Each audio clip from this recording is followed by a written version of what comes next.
Olá pessoal, bom dia, boa tarde, boa noite. Hoje nós iremos revisar os conteúdos básicos de biologia que nós estudamos até então, para que nós possamos fazer nossa avaliação diagnóstica, tá certo? Então vamos começar com o conteúdo das teorias evolucionistas. Bom, falar de teorias evolucionistas é falar de evolução, né? Nós aprendemos que o termo evolução representa a capacidade dos seres de se modificarem, de modificarem seu corpo com o passar do tempo, né? Antigamente e até hoje algumas pessoas acham que as espécies, né, nunca sofreram modificações, e a gente pode citar aqui Aristóteles, Platão, Linneu como pesquisadores e pensadores que acreditavam que os seres não sofriam mutações, mudanças com o passar do tempo. Hoje a gente já sabe que existem evidências que mostram que a evolução é uma realidade. A paleontologia é uma ciência que estuda, né, os fósseis de diversas espécies, procurando modificações nesses fósseis que justifiquem sua evolução.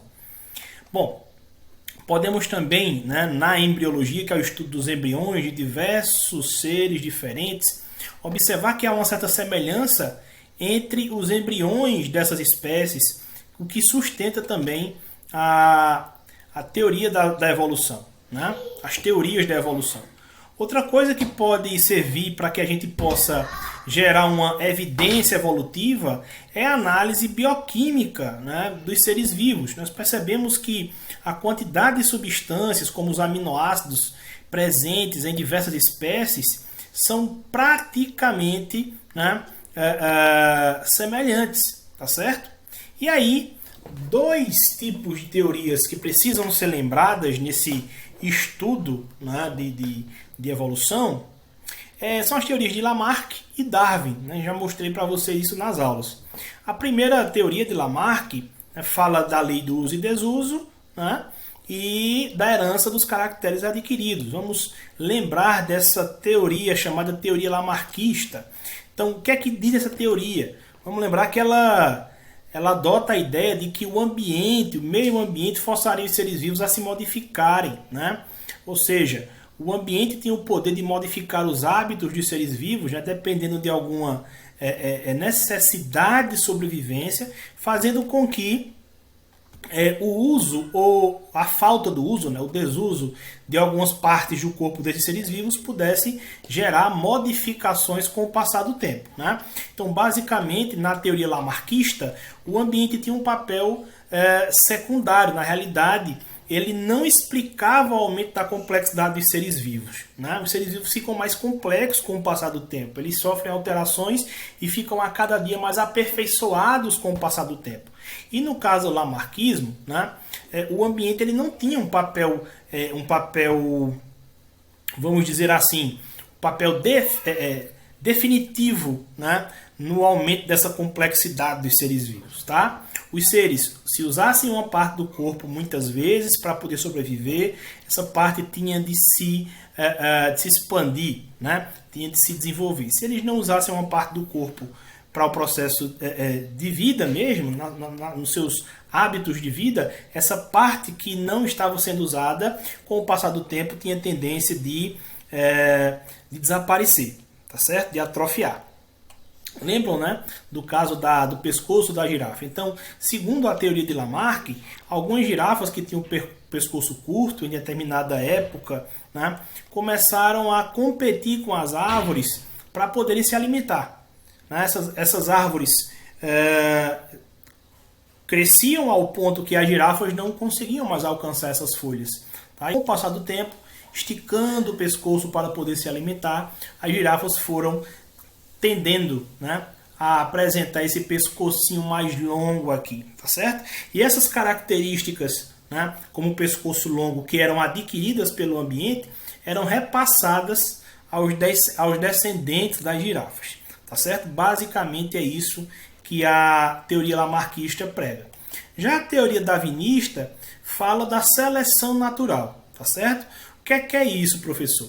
Então, basicamente, o darwinismo, a teoria darwinista, fala que se um determinado ambiente, os indivíduos dotados, né, que apresentem variações favoráveis, eles estarão mais capacitados a permanecer vivendo, enquanto que aqueles que nascem com condições menos favoráveis para eles poderem se desenvolver, acabam morrendo, acabam entrando em extinção, tá certo? Pegando o exemplo das girafas de pescoço curto e pescoço longo e trazendo isso para a teoria darwinista, nós podemos observar o seguinte, vejam só, Darwin acreditava que nasciam várias girafas com pescoços de tamanhos diferentes, mas aquelas girafas que tinham um pescoço um pouquinho mais longo tinham tendência a permanecer vivas, né?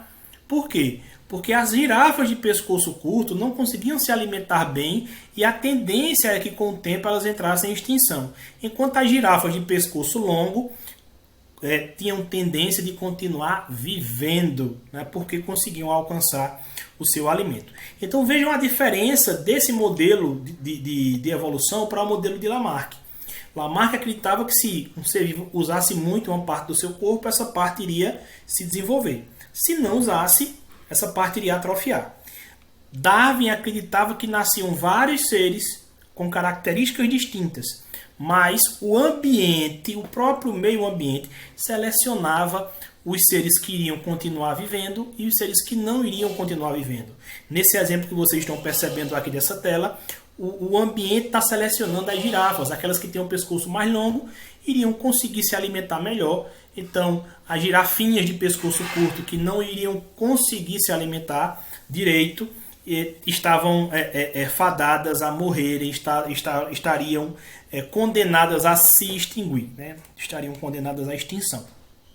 Pois bem, essa imagem aqui representa bem, né, as teorias de Lamarck e a de Darwin. Tá? Então, em resumo, o pensamento lamarquista, né, o pensamento de Lamarck diz que o ambiente causa a transformação do corpo. E no caso de Darwin, o ambiente seleciona as transformações no corpo dos seres com o passar do tempo. Tá certo? Basicamente é isso. Ok, pessoal? Pois bem, aqui de forma resumida nós temos o que a teoria de Lamarck propõe. Né? O meio cria necessidades que levam a mudanças nos hábitos e nas formas dos indivíduos. As novas características que são conseguidas são passadas, né, para os descendentes. No caso de Darwin, ocorre uma seleção natural, né, um ambiente seleciona os indivíduos que têm capacidade de se adaptarem, conseguirem viver mais tempo. Tá? Na população existem indivíduos que apresentam características vantajosas, então essas características vantajosas tendem a serem passadas, vamos dizer assim, tendem a ser transmitidas, né, para os descendentes desses seres, tá certo? Na teoria de Darwin, não sobrevive o mais forte, tá? Não sobrevive aquele ser mais forte, sobrevive os ser mais adaptados ao ambiente, tá bom? Pois bem, a teoria neodarwinista, tá, que é uma teoria mais nova, que leva em consideração os conceitos de Darwin, mostra pra gente que as variações que acontecem nos seres vivos, né, estão ligadas diretamente a mutações que acontecem nos genes, né, os fatores genéticos dos indivíduos. Na época de Darwin, o conceito de gene, pessoal, ainda não estava consolidado, ninguém sabia o que era gene ainda, tá certo? Pois bem, passando para a ecologia, o segundo ponto a ser estudado aqui na nossa aula de revisão, foi que nós vimos. Primeiro, vimos a organização, né, a organização da própria ecologia, né, do estudo, né, do meio ambiente. Tudo começa a partir das pequenas estruturas que formam os materiais, a matéria, no caso do átomo. Os átomos formam moléculas, as moléculas formam células, né? As células podem formar tecidos, os tecidos se juntam para formar órgãos, os órgãos se juntam para formar sistemas e os sistemas se juntam para formar um organismo, tá certo? Um ser vivo. Então, basicamente, quando o ser vivo se junta com outros da mesma espécie, ele forma uma população, tá? Várias populações juntas geram uma comunidade. Várias comunidades, né, interagindo com o ambiente em que vivem, né, com fatores como luz, calor, né, geram o que a gente costuma dizer que é um ecossistema. E vários ecossistemas, né, o conjunto de todos os ecossistemas presentes no nosso planeta forma ele próprio, forma a biosfera. tá certo? Então vamos aqui lembrar de alguns conceitos importantes que foram mostrados nessa aula. Então a primeira coisa que a gente precisa entender é o que é nicho ecológico, tá? Nicho ecológico. Veja só, pessoal, focando nisso aqui, ó. O nicho ecológico nada mais é do que o modo de vida de uma espécie, né? Suas relações com o meio, né? Do que a espécie se alimenta, ou então o que é que ela representa de alimento para outras espécies, né? Como é que ela se reproduz, tá certo? Como é que ela caça. Os hábitos, né, de vida dos seres, na realidade, representam o nicho ecológico desses seres. Tá certo? Nós temos aqui a onça parda, que muitas pessoas conhecem como sussuarana, tá? Então aqui nós temos os hábitos, né? São caçadores solitários, elas têm hábitos noturnos, elas se alimentam basicamente de outros animais, ou seja, é um animal carnívoro, né? As fêmeas, no processo reprodutivo, elas cuidam dos filhotes, né? Que podem variar até 5, basicamente. Tá? As presas, olha só, basicamente quem são as presas desse tipo de animal, né? São alguns mamíferos, algumas aves e peixes. Então todas essas características representam o modo de vida da sussuarana, ou seja, representam o nicho ecológico dessa espécie, tá certo? Pois bem, habitat, minha gente, habitat nada mais é do que um ambiente físico onde vive o ser, né? Onde o ser habita. Então vamos pensar dessa forma, tá certo? Habitat na realidade é o lugar onde o ser habita. Então, geralmente quando a gente fala de sapos, de rãs, a gente vê que esses são seres que costumam viver à beira de lagos, né, em ambientes frios, onde tem água. Então, o habitat desses seres são nesses lugares, tá certo? Pois bem, deixa eu voltar aqui, tá? Vimos também o conceito de cadeias alimentares. Olha só que interessante essa parte de cadeias alimentares. Então, basicamente, minha gente, a cadeia alimentar ela é formada, claro, por vários seres, né, que tendem a trocar energia, tá certo? Então, veja só, toda cadeia alimentar precisa de um ser chamado de ser produtor, né? Os seres produtores, na realidade, são aqueles seres que produzem seu próprio alimento, aqueles seres que realizam fotossíntese, né? Ou quimiossíntese. São seres que a gente costuma chamar de autótrofos. Eles realizam esse processo de produção de alimento. Então, esses seres eles vão servir, eles produzem energia que vai ser distribuída na cadeia alimentar. Esses seres vão servir de alimento, né, para os consumidores. Tá? Quem se alimenta primeiramente esses seres produtores, né, são os consumidores primários, tá certo? Se algum outro ser vivo se alimentar de um consumidor primário, ele passa a ser chamado de consumidor secundário, tá? Se um consumidor, outro animal, consome esse consumidor secundário, ele já é considerado terciário. E se nós tivermos outro ser que se alimente de um consumidor terciário, ele passa a ser chamado de consumidor quaternário. Tá? Então nós temos a parte dos seres produtores, temos a parte dos seres consumidores, tá? E a última parte é a parte que fala dos seres decompositores, tá certo? Que na realidade podem decompor qualquer um desses seres aqui de cima, tá? Quando esses seres morrem, por exemplo, tá certo? Então vejam só, cada quadrinho desse aqui, tá, representa um nível trófico. Nível trófico. Tróficos vem de alimentação, tá? Então, cada um desses quadrinhos representa um nível trófico, ou seja, um nível dessa cadeia alimentar, tá certo? Fiquem ligados nessas dicas. Olha só que interessante aqui, pessoal. Já falei dos seres autótrofos, né? Temos os fotossintetizantes, ou seja, aqueles que produzem a sua alimentação com auxílio da energia solar. Temos aqueles seres quimiosintetizantes, né, que realizam algo parecido com a fotossíntese, porém sem a luz solar, tá certo? Esses são os seres produtores, tá certo? Eles vão produzir toda a energia que vai ser liberada na cadeia alimentar. Aí depois nós temos aqueles seres, né, consumidores, tá? Que vão se alimentar da matéria orgânica, que vão se alimentar inicialmente dos produtores. Esses são consumidores primários, tá? Vamos ver aqui alguns exemplos de cadeias alimentares. Olha só que interessante.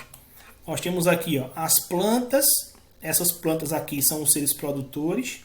A lagartinha que come a planta diretamente já é um consumidor primário, tá? Esse C1 representa o consumidor primário. Depois o lagarto que come essa lagarta, né, já é um consumidor secundário, veja. O gavião que pode comer o lagarto já é um consumidor terciário. Todos eles podem se decompor por alguns fungos, né? Alguns fungos podem decompor tanto a planta, a lagarta, lagarto, gavião quando morrer, né? E aí a gente tem esses seres como sendo seres decompositores. Aqui é um primeiro exemplo de uma cadeia alimentar. No segundo exemplo de cadeia alimentar, a gente percebe aqui, ó, algumas algas em um rio, né, são seres produtores. A gente pode ver aqui seres muito pequenos que se alimentam dessas algas, que nós temos consumidores primários. Os seres, no caso esses peixes que podem se alimentar dos microcrustáceos, são consumidores secundários. As aves que podem comer o peixinho que está ali, né, como essa ave aqui que a gente está observando, é um consumidor terciário. E essa ave pode servir de alimento para um crocodilo, né, e aí o crocodilo já passa a ser um consumidor quaternário. Tá? Quando esses seres morrem, eles podem se decompor por ação de bactérias. Então essas bactérias têm um papel aí de decompositoras. Tá bom? Beleza. Então aqui, por exemplo, olha só, nós temos não temos apenas uma cadeia alimentar, né? Nós temos um ser produtor aqui, que é esse milho, mas esse milho ele pode servir de alimento diretamente para o besouro, para o rato, né? Você pode ver aqui que o rato, ao comer o besourinho, pode ser um consumidor secundário, mas ao consumir o milho, ele pode ser um consumidor primário. Então o que nós percebemos aqui, né, a coruja pode ser secundário, terciário, quaternário. O que nós percebemos aqui, gente, são várias cadeias alimentares, tá? Várias possibilidades de cadeias alimentares. Então, esse quadro está representando um conjunto de cadeias alimentares. E esse conjunto de cadeias alimentares ele pode ser chamado de, olha só, teia alimentar. Tá certo? O que é uma teia alimentar? É um conjunto de várias cadeias alimentares, ok? Beleza. Vamos ver aqui o outro conceito, deixa eu ver aqui. Já falei disso. Bom, em termos de população, né, já falei para vocês rapidamente no iniciozinho, mas vamos lá. Uma população nada mais é do que um conjunto de seres da mesma espécie. Tá certo? Não vamos esquecer nunca disso, tá bom, pessoal? Pois bem, deixa eu ver aqui, população, comunidade, como eu havia dito também. Olha, a comunidade também pode ser chamada de biocenose. Então, a comunidade é um conjunto, né, de várias populações, tá certo? Pode ser entendida como um conjunto de várias populações. Então, nesse ambiente aqui nós podemos ver uma população de hipopótamos, crocodilos, né, flamingos rosas, que são essas aves aqui, população de capim. Então, todos esses seres vivos juntos, tá? Olhando assim de forma isolada, né? Cada grupo de seres, quando se juntam, formam uma comunidade. Tá certo? Pois bem, comunidade. E por último, a gente tem o conceito de ecossistema. Tá? O que é um ecossistema, gente? Quando a gente fala de ecossistema, tá? A gente está falando da interação entre comunidades e o meio físico onde os seres vivem, né? E aí a gente lembra do conceito de meio biótico e meio abiótico. O que é meio biótico? Representa os seres vivos que estão presentes em determinado lugar. E o meio abiótico são os fatores físicos e químicos que estão nesse lugar. Vento, chuva, água, tudo que não é vivo. Então, quando a gente faz os seres, né, observa na realidade os seres interagindo consigo mesmos e com o meio em que eles vivem, a gente passa a ter a ideia de ecossistema. Então, um ecossistema nada mais é do que um sistema, tá, biológico em que há uma interação do biológico, tá, com o físico, tá, na realidade com o ambiente físico, né? Ecossistema, tecnicamente falando, ocorre com a interação dos fatores bióticos, ou seja, fatores que têm vida em determinado ambiente, com os fatores abióticos, ou seja, os fatores que não têm vida, como vento, água, chuva, enfim, salinidade, profundidade, tá certo? Pois bem, o que nós temos, por exemplo, alguns ecossistemas, né? Temos um costão rochoso numa praia, temos uma floresta tropical, pântanos, plantações, tudo isso é ecossistema, pessoal. Pois bem, depois do estudo de ecossistema, ou melhor, depois do estudo desses conceitos básicos, a gente veio para o estudo de energética, entender como é que a energia flui, né, nas cadeias alimentares. A primeira coisa que a gente precisa lembrar é que a energia que nós ingerimos e que faz o nosso planeta funcionar, né, em termos de vida, vem do Sol, tá certo? Essa energia vai chegar no nosso planeta, vai começar a ser armazenada por aqueles seres que realizam fotossíntese e vai ser repassada para os outros seres da cadeia alimentar, tá certo? Então, basicamente é isso. Então, nós temos aqui, olha só, o fluxo da energia é unidirecional, tá certo? A energia chega, tá, em um nível trófico lá para os seres produtores, e dos seres produtores ela é transportada para os consumidores primários, secundários, terciários, até chegar nos seres decompositores, tá certo? E o caminho da matéria, ou seja, o caminho dos materiais dessas cadeias alimentares é um caminho cíclico, né? Ou seja, os materiais eles vão se reciclando com o passar do tempo. O ser vivo nasce, cresce, reproduz e morre, beleza. Mas aí depois que eles morrem, a matéria orgânica do corpo deles volta para o ambiente, volta para o solo e vai servir de adubo para outros seres continuarem o processo. Tá certo? Então, basicamente é isso. Olha, numa cadeia alimentar, o que acontece com a energia? Vê? Olha a quantidade de energia que um ser produtor absorve do solo. Temos aqui, vamos dizer, um capim. Tá? Parte dessa energia, essa parte cinza, né, vai ser consumida pelo próprio produtor na sua respiração. Tá? Vai liberar parte de energia nas fezes, enfim. E outra parte vai ficar armazenada nesse ser vivo. Né? Essa partezinha amarela corresponde à energia que vai estar incorporada a esse ser vivo. Então, já no consumidor primário, né, quando os besourinhos começarem a comer esse capim, o que a gente vai perceber? Uma parte menor de energia vai ser transportada para o consumidor primário. Tá certo? Então, os besouros que forem comer esse capim aqui vão adquirir apenas uma parte da energia que ele armazenou. A mesma coisa acontece com o consumidor secundário. Viu? O consumidor que vai comer esse besourinho vai comer uma parcela menor, vai ingerir uma parcela menor de energia ainda. E assim, pessoal, a energia vai diminuindo conforme os níveis da cadeia alimentar. Vai diminuindo conforme os níveis tróficos. Quem está lá no final da cadeia alimentar só pega um pouquinho da energia que foi produzida lá no início. Tá certo? Isso é um conceito bem interessante para vocês lembrarem, tá certo? Pois bem, depois que a gente viu essa parte do caminho da energia nas cadeias alimentares, a gente veio para cá, estudar um pouquinho das pirâmides ecológicas, tá? Pirâmide ecológica, minha gente, nada mais é um sistema que mostra para a gente, né, alguns valores de número, seja de energia, seja de massa, entre os componentes de uma cadeia alimentar, produtores, consumidores primários, secundários e terciários. Tá? Então, por exemplo, vamos montar aqui uma pirâmide de energia, né? A pirâmide ecológica de energia. Então, essa pirâmide vai representar para a gente a quantidade de energia lá dos produtores, do consumidor primário, secundário, terciário, enfim. Vamos observar aqui, olha só. O sol está mandando energia para o capim. O capim vai ser comido pelo gafanhoto, o sapo vai comer o gafanhoto, a cobra vai comer o sapo. Nós temos aqui produtor, consumidor primário é o gafanhoto, consumidor secundário é o sapo, consumidor terciário é a cobra. Vamos observar aqui, ó, no início, o ser produtor, né, fabrica uma quantidade de energia, parte dessa energia é liberada, sai, né, na respiração, enfim, como eu já tinha dito, e parte da energia fica. Essa partezinha vermelha representa a energia que fica. Então o capim tem muita energia contida. Depois o gafanhoto, né, que vai comer o capim, vai ter uma energia incorporada menor.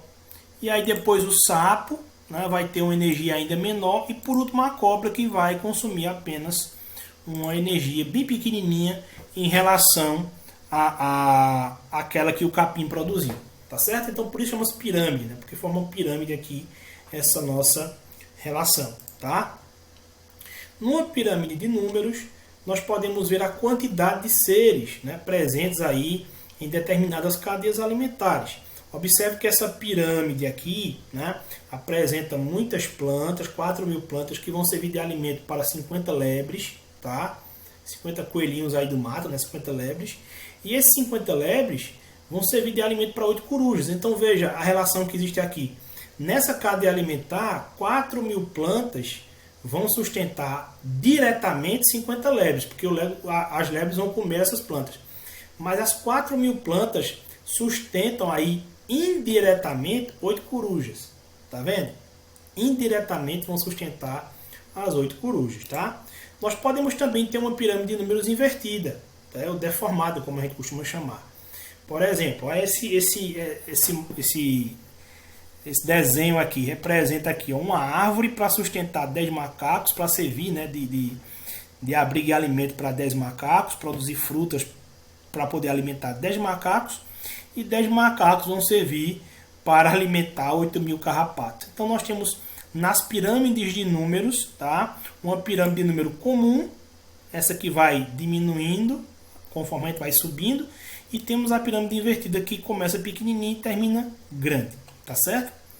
E por último, uma pirâmide de biomassa, que como o nome diz, né, representa a massa, o peso dos seres vivos que representam aquela cadeia alimentar. Então vejam só, nós temos uma pirâmide aqui, os seres produtores, né, as plantas, equivale a 800 kg de plantas, que vão alimentar 10 kg de lebres, que vão alimentar 2 kg de corujas. É muito parecido com essa pirâmide aqui, né? Só que essa pirâmide aqui, ó, ela representa o número de indivíduos, o número de seres. Essa de massa representa o peso desses indivíduos. Tá certo, pessoal? Então, basicamente, a nossa revisão acaba aqui, tá? Esses 3 conteúdos que eu passei para vocês serão os conteúdos que irão ser cobrados na avaliação diagnóstica. Eu espero que vocês tenham observado os detalhes, assistam essa aula quantas vezes for necessária. Qualquer dúvida, vocês podem também acessar o Google Classroom e assistir às aulas de forma individual, tá certo?